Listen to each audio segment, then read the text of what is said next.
Amis auditeurs, nous retrouvons le père Biagio Virgiti, prêtre corse incardiné à Madagascar et actuellement à la paroisse Bonne Nouvelle à Paris, pour la parole de ce dimanche.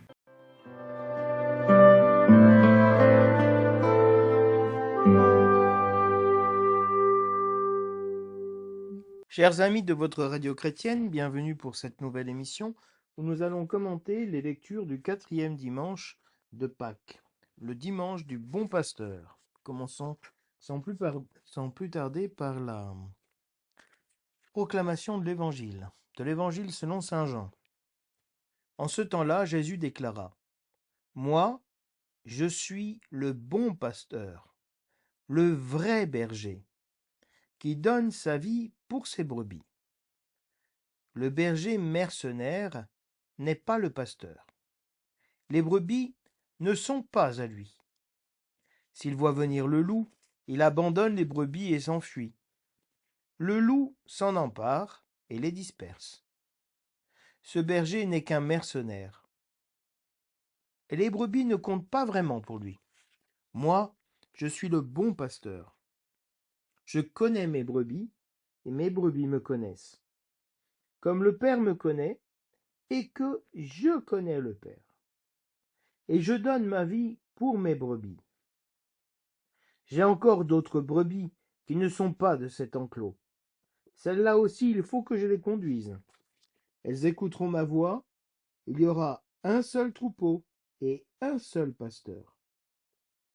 Voici pourquoi le Père m'aime, parce que je donne ma vie pour la recevoir de nouveau. Nul ne peut me l'enlever, je la donne de moi-même. J'ai le pouvoir de la donner, j'ai aussi le pouvoir de la recevoir de nouveau. Voilà le commandement que j'ai reçu de mon Père. Des Actes des Apôtres. En ces jours-là, Pierre, rempli de l'Esprit Saint, déclara : Chef du peuple et ancien, nous sommes interrogés aujourd'hui pour avoir fait du bien à un infirme. Et l'on nous demande comment cet homme a été sauvé. Sachez-le donc, vous tous, ainsi que tout le peuple d'Israël. C'est par le nom de Jésus, le Nazaréen, lui que vous avez crucifié, mais que Dieu a ressuscité d'entre les morts.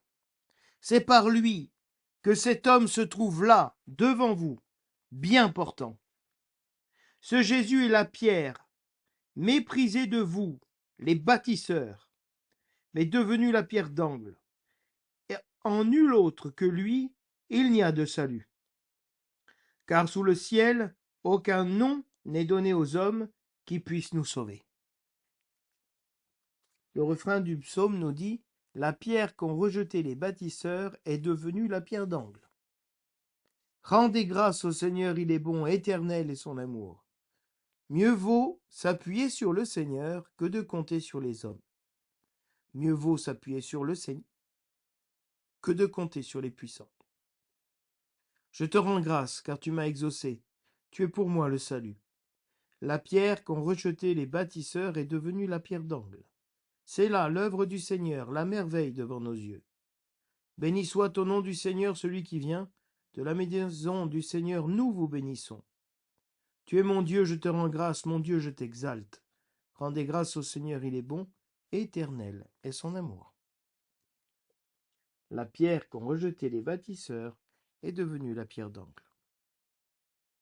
De la première lettre de saint Jean. Bien-aimés, voyez quel grand amour nous a donné le Père, pour que nous soyons appelés enfants de Dieu. Et nous le sommes. Voilà pourquoi le monde ne nous connaît pas. C'est qu'il n'a pas connu Dieu. Bien-aimés, dès maintenant nous sommes enfants de Dieu. Mais ce que nous serons n'a pas encore été manifesté. Nous le savons, quand cela sera manifesté, nous lui serons semblables, car nous le verrons tel qu'il est. Parole du Seigneur.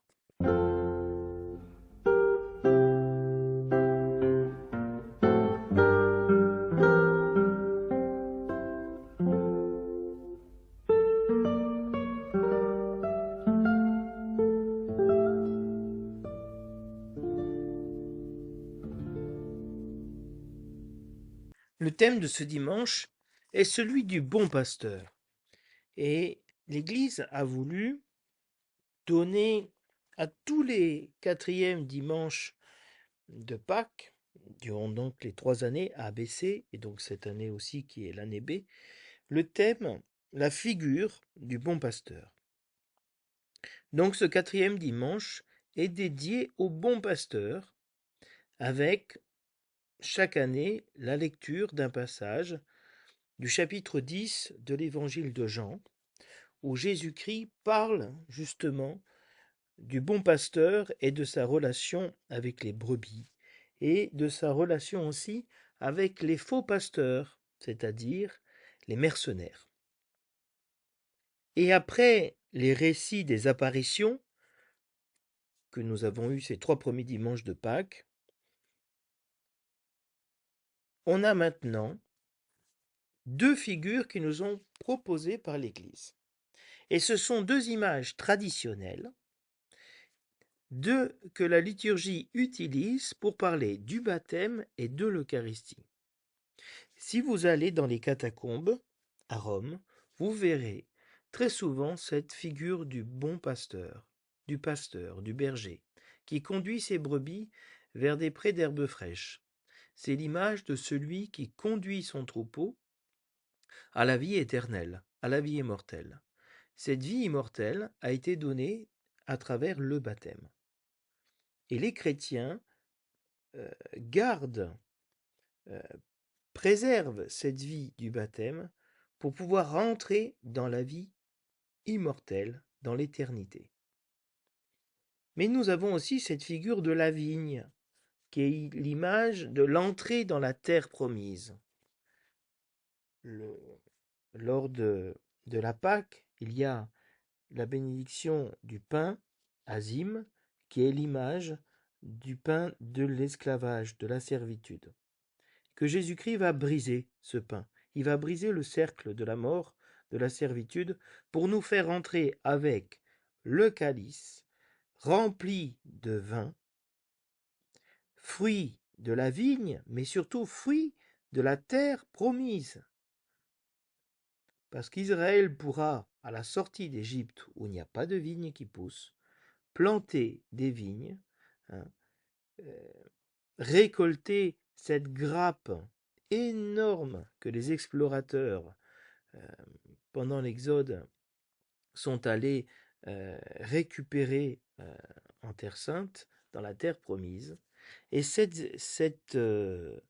raisin, ce vin est l'image de l'entrée dans la terre, de la prendre possession véritablement de la vie immortelle. Et Jésus-Christ est cette vigne véritable, qui nous donne à boire le sang de l'alliance nouvelle et éternelle, de ce vin nouveau. Jésus-Christ dira, je ne boirai plus de ce vin avec vous, jusqu'à ce que nous le buvions ensemble dans la vie éternelle. Donc l'Église, après avoir proclamé ces récits des apparitions du Christ, continue sa catéchèse mystagogique, c'est-à-dire d'expliquer les mystères que les baptisés ont reçus dans la nuit de Pâques, parce que dans le baptême, dans la nuit pascale, ils ont reçu les sacrements de l'initiation chrétienne qui sont le baptême, la confirmation et, sommet de tout, l'Eucharistie.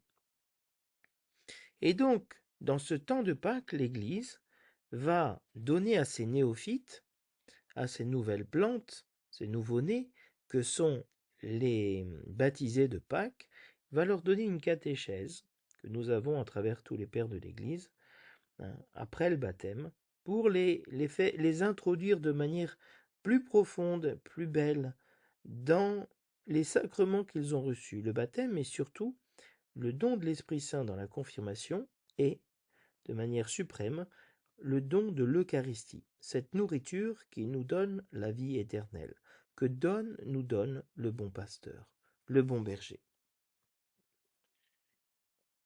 Et nous avons donc des prières dans ce jour qui sont propres à cette fête du bon pasteur. L'oraison de collecte débute en disant « Dieu éternel et tout-puissant, guide-nous jusqu'au bonheur du ciel ». Que que le troupeau parvienne, malgré sa faiblesse, là où son pasteur est entré victorieux. Donc, le Seigneur nous guide, nous conduit. Le Seigneur est mon berger, il me guide vers des prés d'herbes fraîches, c'est-à-dire jusqu'au bonheur du ciel. Et nous prions le Père, le pasteur suprême de ces brebis, de conduire le troupeau que nous sommes, nous, les brebis du Christ, malgré notre faiblesse, malgré les difficultés que nous avons à suivre le Seigneur, à faire ce qu'il nous demande, qu'il nous conduise là où le pasteur est entré victorieux, c'est-à-dire dans le ciel. Il y a une hymne de Pâques que l'on chante surtout à l'Ascension qui dit que le bon pasteur est monté aux cieux pour attirer à lui ses brebis. On pourrait, dans cette fête, non pas choisir une préface du temps pascal, mais celle des apôtres.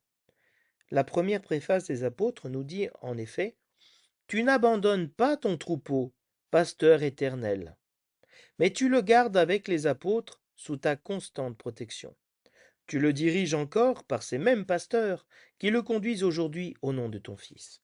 Donc vous voyez que dans la fête des apôtres, l'Église fait mémoire de Dieu et de Jésus-Christ comme pasteur éternel, qui gardent par leur protection le troupeau et qui ont confié cette charge pastorale aux apôtres. Et c'est Dieu qui dirige les pasteurs qui conduisent aujourd'hui l'Église. La prière sur les offrandes nous dit: Donne-nous, Seigneur, nous t'en prions, de toujours rendre grâce par ces mystères de Pâques.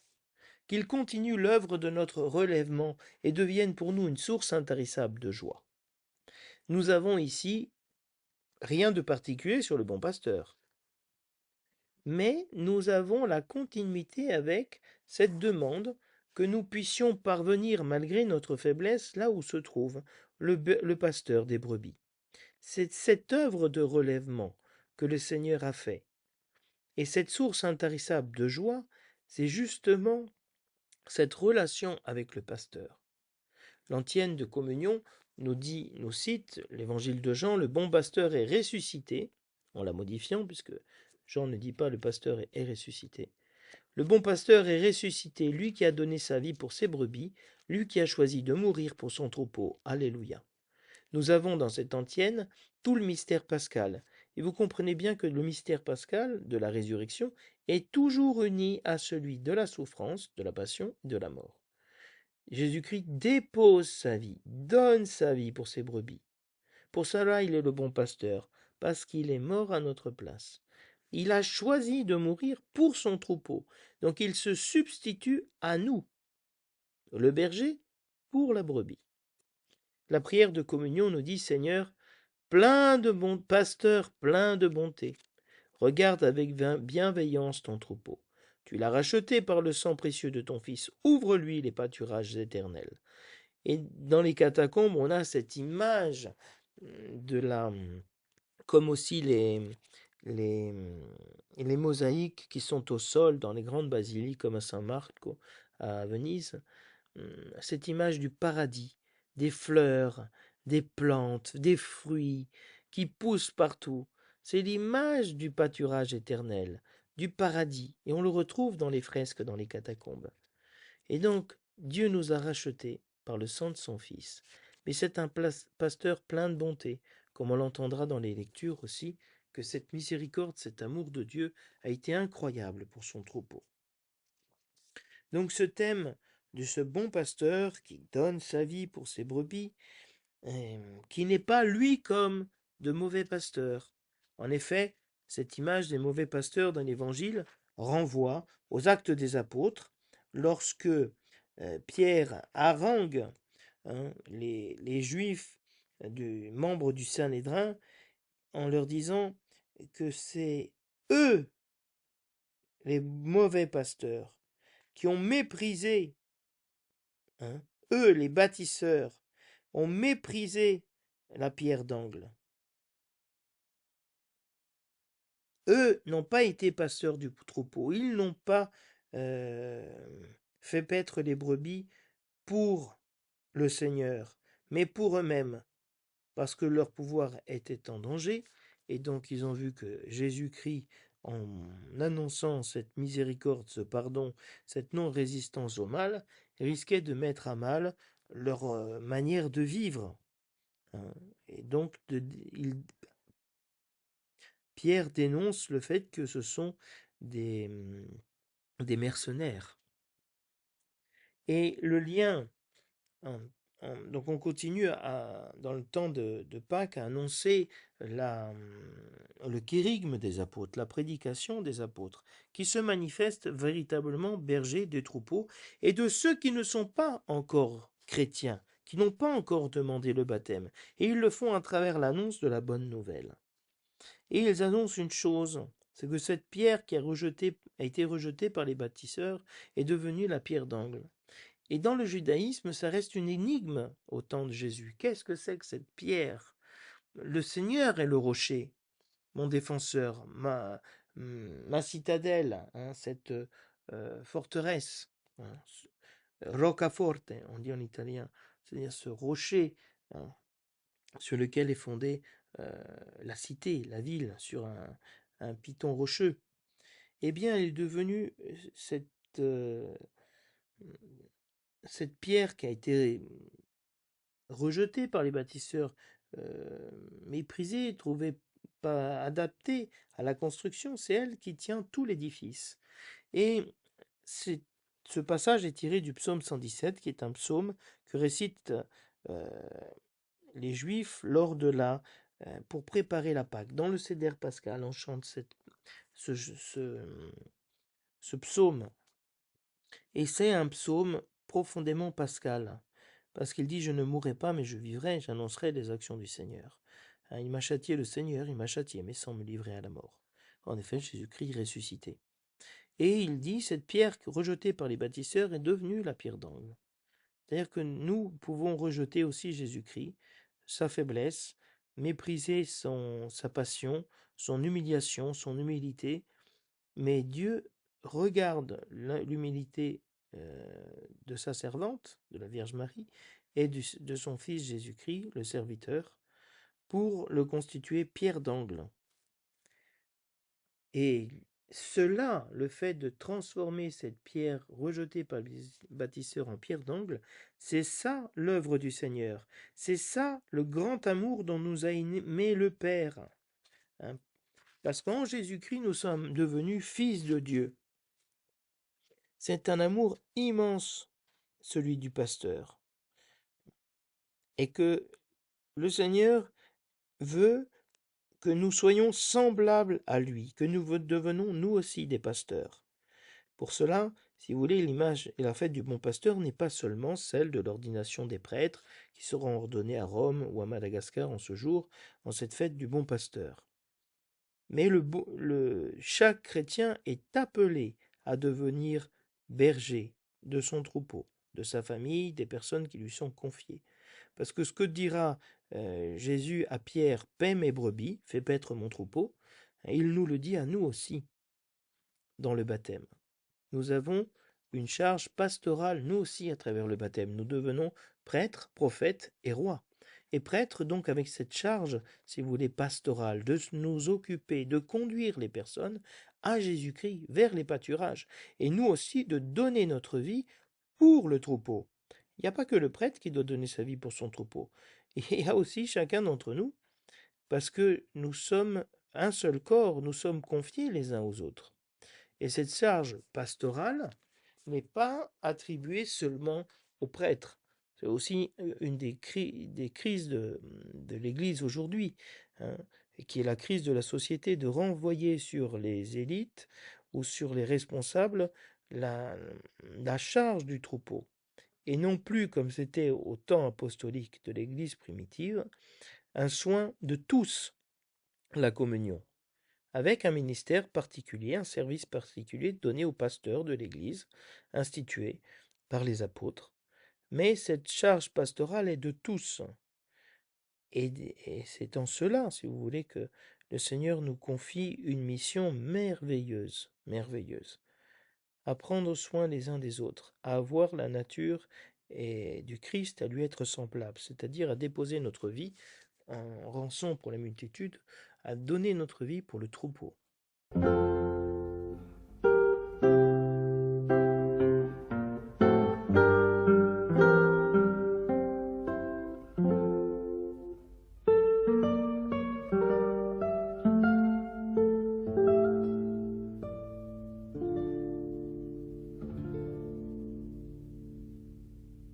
Le refrain de l'Alléluia nous dit « Je suis le bon pasteur, je connais mes brebis et mes brebis me connaissent ». Il y a donc véritablement une connaissance de la part de Dieu de ses brebis. Dieu nous connaît très bien. Et les brebis connaissent, savent qui est le bon berger, savent que le berger a déposé sa vie pour eux. Il y a donc cette connaissance mutuelle qui est le fondement de notre foi, qui est cette relation avec Jésus-Christ. Et l'extrait de cet évangile sur le bon pasteur de ce dimanche prend les versets 11 à 18. Donc, on sort un peu du cadre. Jésus-Christ est dans le temple et il parle de l'enclos des brebis. Et figurez-vous qu'en grec, l'enclos des brebis se dit exactement comme l'enclos du temple. Et donc Jésus-Christ parle aux pasteurs de son peuple, donc aux Juifs et aux grands prêtres, qui sont à la tête du peuple, et il les renvoie face à cette image très belle et très profonde d'Israël, qui est Dieu, le Seigneur est mon berger, je ne crains aucun mal. Le Seigneur est le gardien d'Israël, gardien dans le sens de berger. Et donc, cette image de Dieu qui est le pasteur, l'image de David qui était le pasteur du troupeau, Moïse était pasteur d'un troupeau lorsqu'il voit le buisson ardent. Dieu a choisi dans son peuple pour gouverner, pour conduire son peuple, puisque gouverner dans le sens d'avoir du pouvoir, gouverner dans le sens de conduire, hein, il a choisi des bergers. C'est très intéressant. En Corse, par exemple, nos bergers connaissent le nom de chacune de leurs brebis ou de leurs chèvres. Ils les connaissent véritablement. Ils savent quelle est la brebis qui viendra en premier à le soir pour manger en rentrant à la bergerie et qui va être le capimatia, la tête du troupeau qui va guider les autres et les autres suivront derrière. Il connaît les brebis mères, il sait quelles sont celles qui sont malades, celles qui viennent de mettre bas, celles qui sont en train d'allaiter. Le berger a véritablement une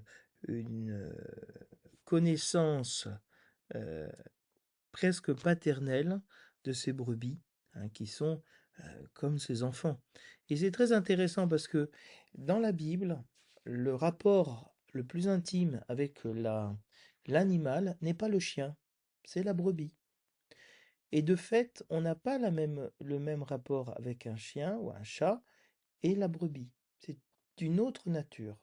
C'est pour ça que l'Écriture, non seulement parce que il y avait beaucoup de troupeaux et beaucoup de bergers en Israël ou dans le monde méditerranéen, mais parce que c'est un animal qui a une configuration, une noblesse différente des animaux de compagnie que nous avons aujourd'hui. Et ce ne sont pas des prédateurs. Le chien, comme le chat, sont des prédateurs, comme animaux de compagnie. La brebis n'est pas un animal prédateur. Il se nourrit d'herbe. Il n'est pas carnivore. Il est doux. La brebis n'a pas ne se défend pas de la même manière. elle fuit face au danger, elle n'attaque pas.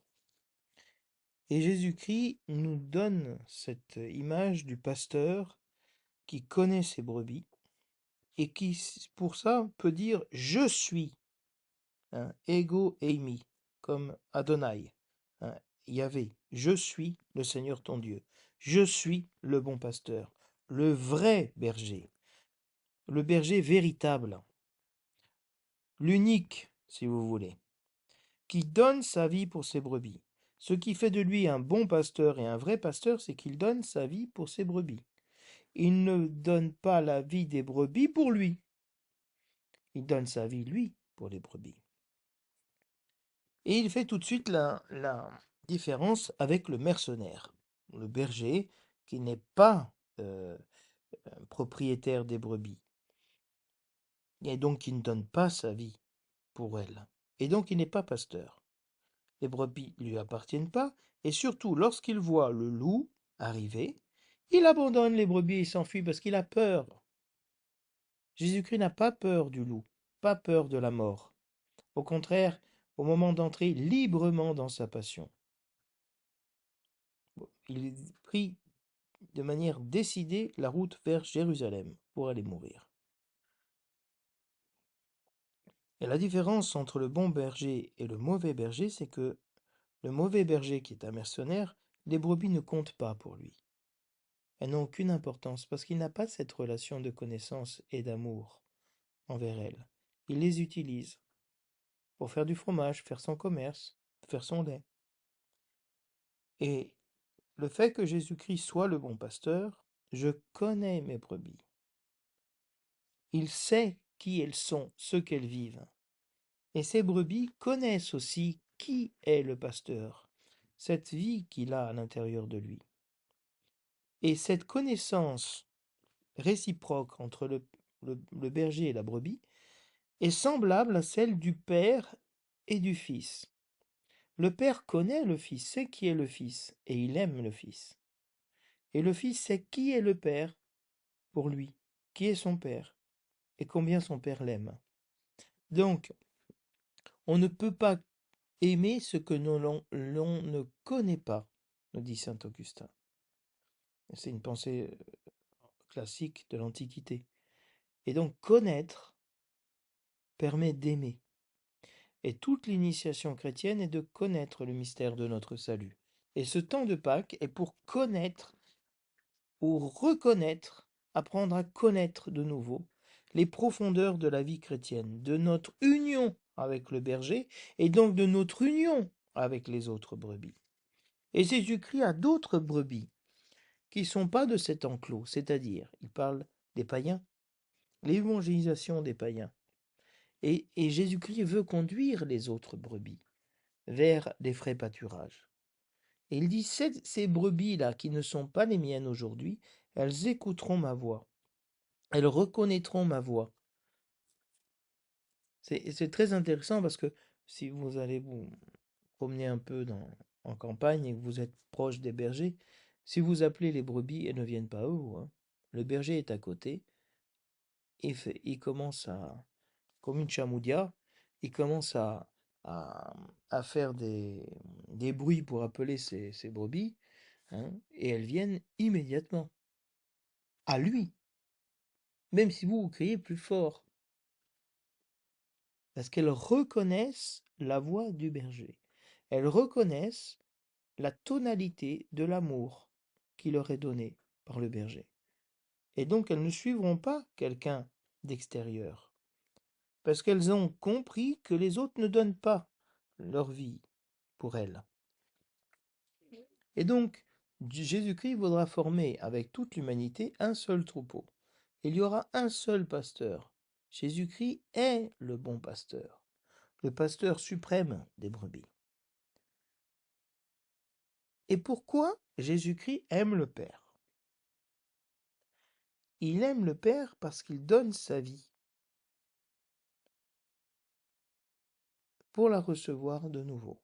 Alors ça nous semble un peu énigmatique à première vue. Le signe est Pourquoi j'aime le Père, nous dit Jésus? Parce que il m'a donné cette capacité, sa nature, de donner la vie, de créer la vie. Et donc, comme Dieu donne la vie, il peut donner sa vie. Vous comprenez? Comme Dieu est créateur et fait surgir la vie de rien, il peut lui-même donner sa propre vie. Et non seulement la donner, mais la reprendre de nouveau, c'est-à-dire ressusciter, vaincre la mort. C'est le signe du pouvoir énorme de Jésus-Christ. Nous avons peut-être la capacité de donner notre vie. Une mère donne sa vie pour ses enfants. Les martyrs ont donné leur vie pour le Christ, mais ils n'ont pas la capacité, le pouvoir de la recevoir de nouveau, de se la redonner. Ah non. De fait, nous sommes des mendiants d'amour parce que nous donnons notre vie, mais nous attendons qu'on nous donne quelque chose en retour parce que nous, on ne peut pas euh, se redonner la vie quand on la perd. Et Jésus-Christ, le fait qu'il est la source immortelle de la vie, c'est qu'il la donne et il la reçoit de nouveau. Il peut la reprendre.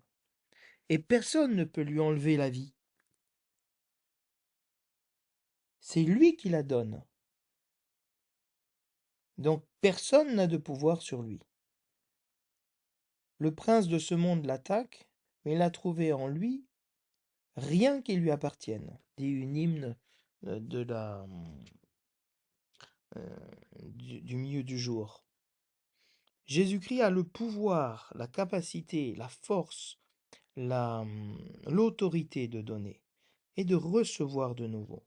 C'est ce qu'il a reçu comme commandement de son Père. Va et sauve mon peuple, donne ta vie pour eux et reviens. Donne-leur ta vie, ressuscite et ressuscite-les pour les conduire. Dans ce sens, cette vie que reçoivent les apôtres les fait arriver à cette prédication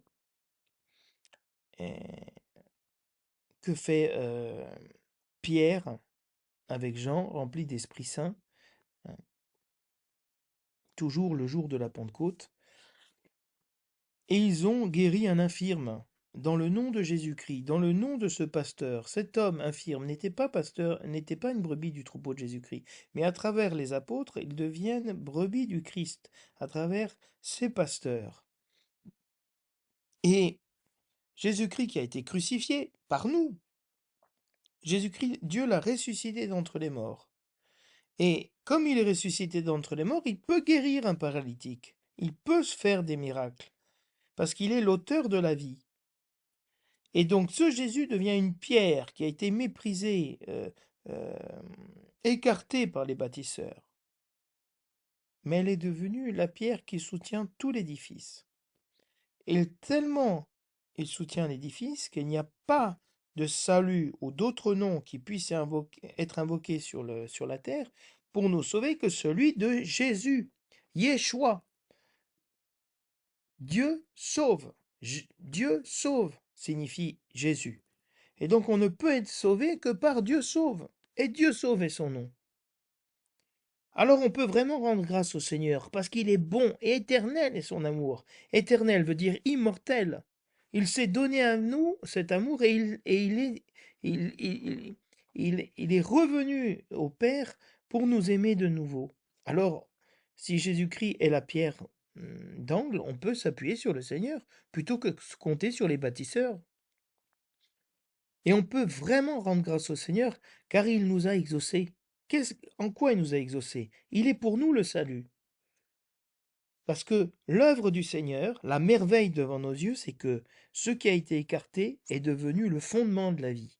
Cet homme méprisé, l'homme des douleurs qui portait notre souffrance, est devenu la pierre d'angle, le Fils de Dieu assis à la droite du Père, qui intercède pour nous. Et donc on peut à ce moment-là bénir celui qui vient qui est Jésus-Christ, et le bon pasteur, il vient de la maison du Seigneur, hein, et il est notre Dieu, et on peut rendre grâce et exalter notre Dieu en Jésus-Christ. Rendre grâce parce qu'il est bon. Et la lecture de Jean continuera. Bien-aimé. Quel grand amour! Bien-aimé, amour. On est dans ce vocabulaire vraiment familial de l'amour. Nous sommes enfants de Dieu. À cause du Père, de ce que nous a donné le Père, on est enfants de Dieu. Et le monde ne peut pas connaître,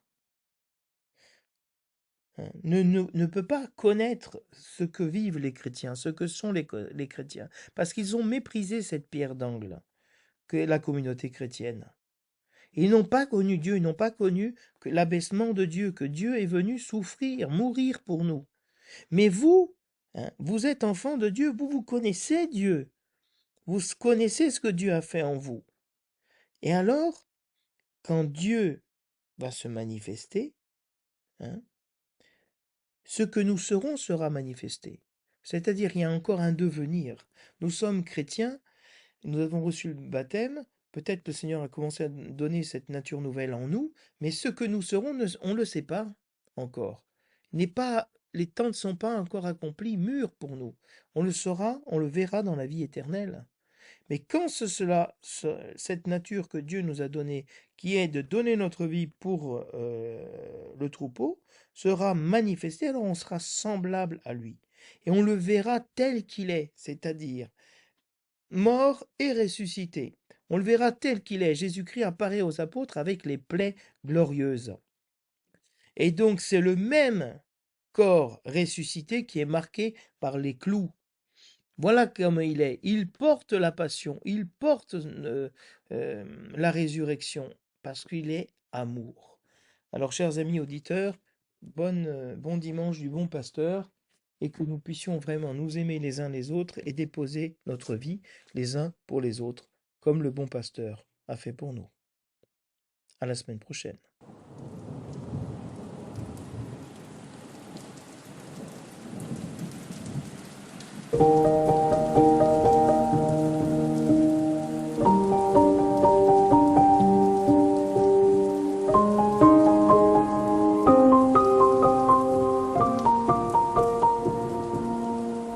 Le Seigneur est mon berger, rien ne saurait me manquer. Sur des prés d'herbes fraîches, il me fait reposer. Vers les eaux tranquilles, il me fait revivre. Il me conduit par le juste chemin. Et je chante, je chante.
Même si je traversais tous les ravins de la mort, je ne craindrai aucun mal, car mon Dieu est avec moi. Je marche au son de sa voix, son bâton me guide et me rassure. Et je chante, je chante.